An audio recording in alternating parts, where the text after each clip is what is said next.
Hello students, welcome to my channel. आज हम लोग डिस्कस करेंगे नीट 2016 का क्वेश्चन।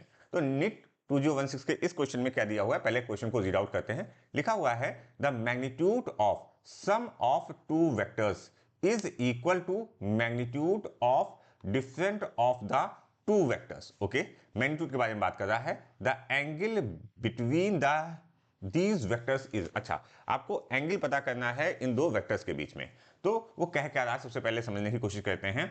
वो कह रहा है कि वेक्टर ए, अगर हमने एक वेक्टर ए लिया है, दूसरा वेक्टर बी लिया हुआ है, तो इनका जो सम का जो मैग्नीट्यूड है वो हमारा इक्वल है difference of vector A minus vector B. Okay, इसको हमने क्लोज ऐसे लिख दिया, बिल्कुल जो क्वेश्चन में दिया है हमने उसको ऐसे लिखा हुआ है। अब आपको पता होना चाहिए इस केस में इसका फॉर्मूला क्या होता है। ठीक है, तो इस केस में मैंने कहा कि ये एक वेक्टर ए है, ओके, और ये एक वेक्टर बी है।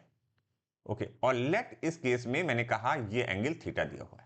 हमको क्या लिखना है, इनका मैग्नीट्यूड का ए प्लस बी और उसका ए माइनस बी इक्वल है अकॉर्डिंग टू द क्वेश्चन। तो जल्दी से इसको सॉल्व करते हैं। तो इसका वैल्यू क्या होगी, इसकी वैल्यू क्या होगी, जैसे हम लोग इसको फाइंड आउट करते हैं, इसका रिजल्टेंट निकालते हैं आर।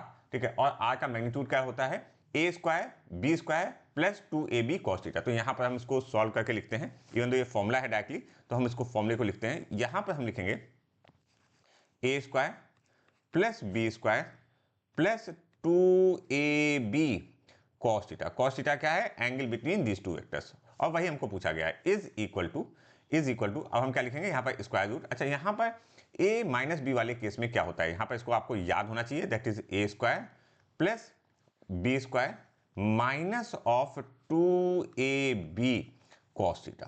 ठीक है, ये वैल्यू यहां पर क्या चेंज हो जाता है, माइनस चेंज हो जाता है। अच्छा, अगर हम दोनों साइड स्क्वायर कर दें, स्क्वायर बोथ साइड,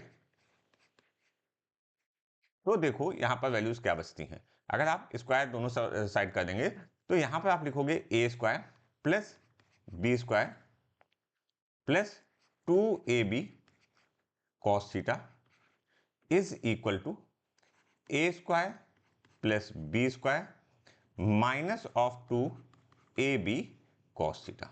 ठीक है, अब देखो कौन कौन सी चीजें कैंसिल हो जा रही हैं। तो ये ए स्क्वायर बी स्क्वायर कैंसिल हो गया। अच्छा, ये प्लस 2ab है, ये माइनस 2ab है, मैं एक साइड लाता हूं, तो ये होगा plus of 4ab cos theta is equal to 0।